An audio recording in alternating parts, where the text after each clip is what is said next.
Hi, this is Dina with Pretty Productive. Welcome back to my channel. Today what I'm going to be doing is February budget layout, and I'll kind of walk you through how I am spending our money for the month of February, as well as what sinking funds I'm going to fund, and basically every dollar that we make gets assigned a home. So let's go ahead and get started. I think a lot of you that have followed my channel for some time probably could do my budget for me because it's very repetitive at this point. But for a lot of you that are new here, just to kind of walk you through how I lay out our month and our expenses. So my husband and I both get paid once a month, so there really isn't any question of which check a bill is going to come out of, because we only get paid at the beginning of the month, and then that money has to last us all the way through the month. So I take my pension check and my husband's pension check, and I divide them by 2. So it's $39.18 and $39.18. We've both been paid already. We get paid by the last day of the month. Today is January 31st. I don't know why I am breathless. My one daughter pays me $40 for her phone bill. So our total income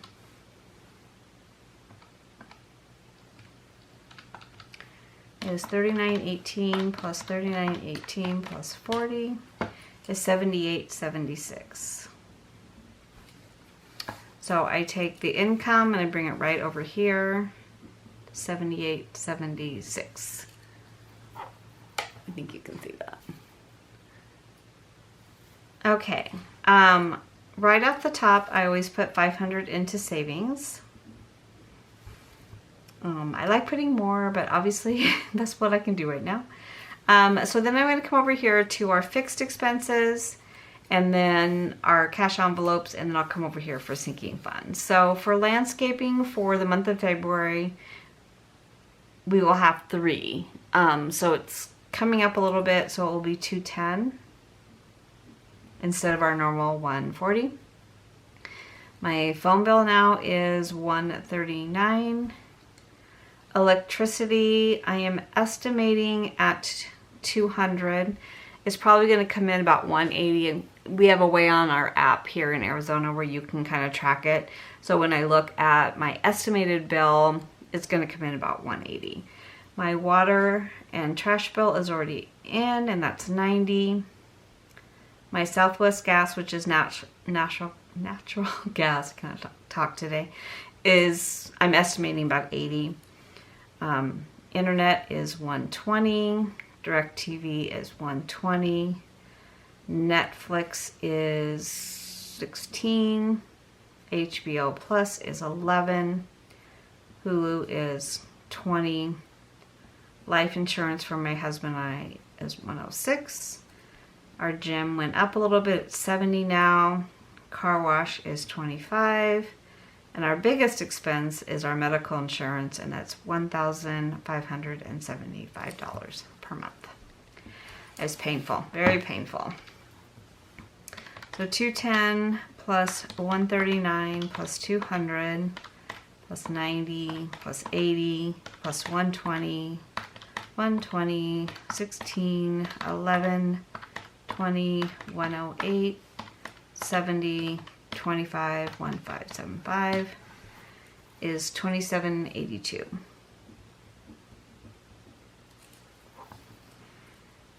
Now, these are pretty much fixed. We have to pay them every month no matter what. So I kind of just separate them into the bills that we have that I have to do versus some wiggle room that I have over here in our cash envelopes. Our homeowner's insurance we pay once a year, and that's $130. Our auto insurance we also pay once a year, and that's $270. Our property taxes are actually due March 1st, and I put $400 a month there. My HOA is not due this month. I paid it last month. So I take the bill, I divide it by 3, and then I put that amount in an envelope, and then When it is due again in April, I'll take what I put in for February and March, add it to what I'll add for April, and then that pays the bill. That way I'm not having to pay that big of a bill, the full amount out of my budget, and have to wiggle that around. Pest control, same situation. It's $35. We're gonna have service in March, so I will have almost the whole bill pulled together when that bill is due again. So 130 plus 270 plus 400 plus 80 plus 35 is 915. So if I take my 915 plus 2782 is $3,697 is what I consider my fixed expenses. Now, if I paid these monthly, then they would just be a regular bill. But because I am estimating what I'm gonna owe in for my homeowners and my auto insurance, I pay that end of July. So I just took what I paid last year. I added about 15% because auto insurance keeps going up for some reason. And then I divided that by the 12 months, and that's where I came up with these numbers. So it could be less than that. It's going to be a little bit, it could be a little bit more. I'm just trying to gauge and make sure that that money is all put together when it's due in July. My property taxes is $2,200 every 6 months. Now that will go up. I won't get my 2024 assessment until probably pretty close to when the bill is due in October. And then my HOA is paid quarterly and pest control is quarterly. So $36.97. Okay, so over here on my cash envelopes, this is actually going to be a 4-week month for me. So groceries, I've planned 600, eating out 200, spending 200, my mom 50, entertainment 100, miscellaneous, I planned for 50, yeah I did, okay, 50, personal care 200, household 100, this needs to take off here, gas 300, medicine 100, giving I tithe before I do my budget. Simple paper is 35, Beta Chronicle is 41, these are subscriptions, Elements is 80, Audible is 16, Paper Minty Studio is not a subscription, but she does releases every couple of months. Her next one is going to be in March, so I'm putting 35 away. And then Coffee Monster Co. actually pulled out of my account today, and that was $49. So 30, let's see, let's start at the top. 600 plus 200 plus 200 plus 50 plus 100 plus 50 plus 200 plus 100 plus 300 plus 100. 35 plus 41 plus 80, 16 plus 35 plus 49.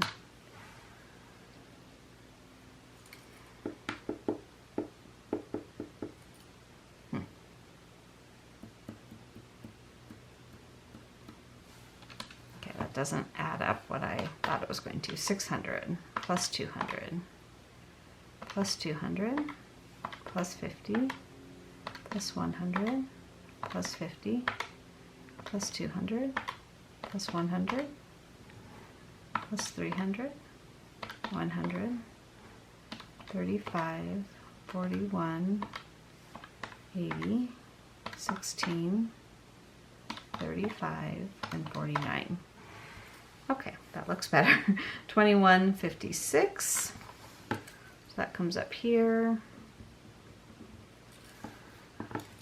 Savings is 500. So if I look at 7876 is our income, minus 3697, minus 2156, minus 500, gives me sinking funds of 1,523.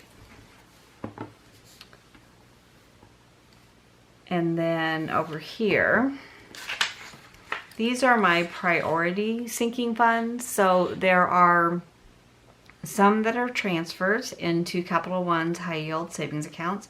Some are cash envelopes, and the ones that go into my cash envelopes are the ones that I'm probably going to spend pretty quickly, like birthdays, you know, special occasions, things like that. The ones that I use for Capital One are my long term. I'm not going to need them probably for a while, maybe a year, but I'm saving for something. So for my car maintenance and tags, it is $70, and I just took what I think I'm going to owe in September, and I divided it by 9 months because I hadn't started to save for it yet.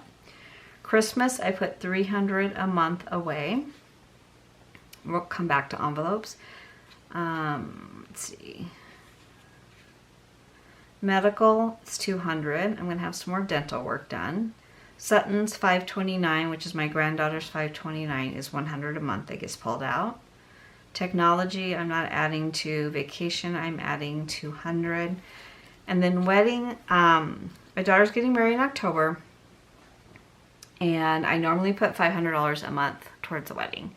We just took a disbursement from my parents' estate that was kind of in a cash fund. So it's myself and my 3 sisters. So I took the money that I got from the disbursement and put it right into the wedding fund. So all of the money is there, plus I have a cushion, but I'm also paying for the shower in April.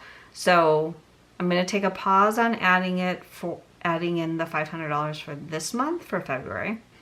And that gave me the ability to put some into vacation and medical, which I needed to do. And then probably starting back in March, I'll go back with the $500. Just to have a little bit of extra cushion to pay for the shower and then any last minute surprises. Okay.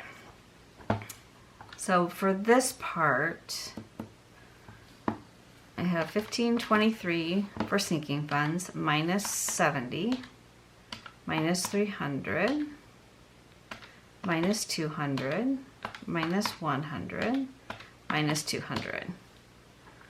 So I have $653 to spend.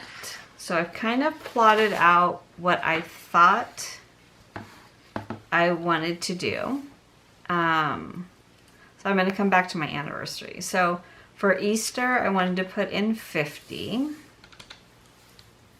What did I say? 653? 653. Minus 50. Minus my birthday, which is 50. Minus my daughter and son-in-law to be is 100. Minus my husband's birthday is 50. Minus my other daughter's son-in-law and granddaughter, 100. Minus birthday family, which is sisters and my mom.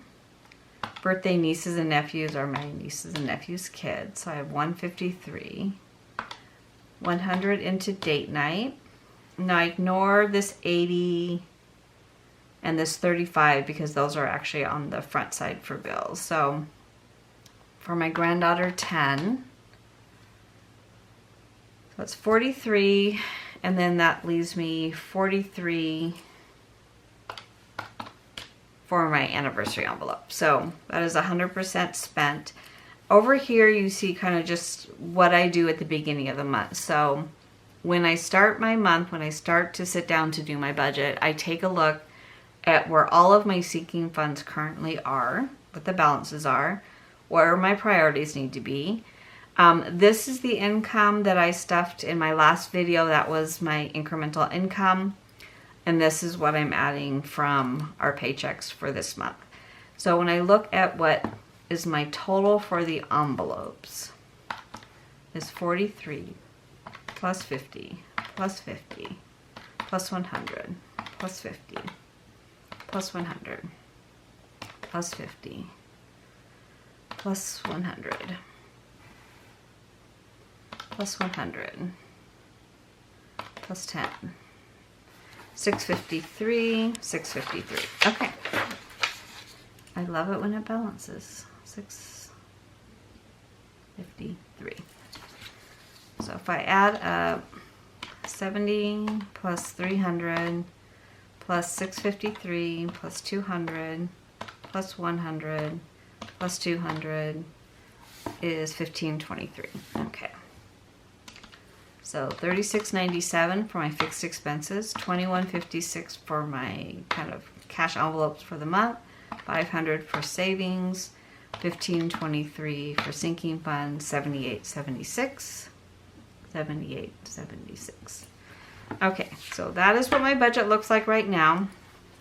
So for electricity, that's an estimate. I put 200 in, but what will happen if it does come in at the 180, which I think it's going to, the additional $20 goes into a fund to kind of help offset my electricity bill in the month of June and July, August, sometimes September. I live in Arizona. My bill fluctuates between $150 in the wintertime to up to $400 in the summertime, over $400 when it's a really hot summer like it was last year. So I kind of like to just start to pad that a little bit just to help my budget out for the summer months.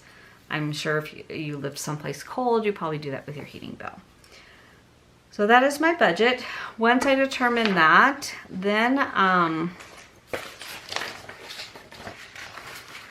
this is what is my next step. And I will tell you that this is my first draft. So I'll take what I'm going to do, where I'm going to spend the money that I'm pulling out in cash. So anything that is a bill that automatically comes out of my account or is a transfer, I don't obviously take cash out for that. So for example, for groceries, I'm budgeting $600. This is how I wanted the money to break out. And I do that for every single one that I'm going to pull cash out for. Once I get it down on here and add it up and change the numbers 20 times, then I take and just plug it into an Excel spreadsheet. It adds it up, so it formulates, if I put 8 here, it's 8 times 50, 9 times 20, 1 times 10, 2 times 5 is 600. So that way I know my math is correct, first of all, and that I've got the right number of $100 bills that I need, $50 bills. So it comes down here and it cums it all and then multiplies it out. So the only change I made was I had an extra $10 I pulled out, so I went ahead and put that into my granddaughter's envelope. It was 2.5, so that's why it's a little bit different than what these numbers were. I take out any money that I have in my back to bank. So instead of putting that back in and then taking it back out, and then I pull out the balance from my checking account. So that's what that form is. And then this one I'll need for cash stuffing. And then I take my little card and I write out how many 100s, 50s, everything, and I take that to the bank. So yesterday I went to the bank. I was talking to the teller at the credit union, and she goes, "Oh, I like this card." She goes, "I just started cash budgeting." So I handed it to her, said, "Go ahead and take it. Good luck. It's a great choice." We were talking about a little bit of the pros and cons of doing an all cash budget, but honestly, this system has worked for me. I highly recommend it if it's, I know for some people it's a lot of back and forth to the bank. For me personally, just the way my brain works, I need to see the money go out, come in and go out versus just transferring it around. So I do better with this system, but again, budgeting is very personal. You got to do what works best for you. Okay, so that's everything for this video. Let me know if you have any questions. If you have not done so already, please consider subscribing and hit the alert for future videos. I'll see you in my next video. Take care.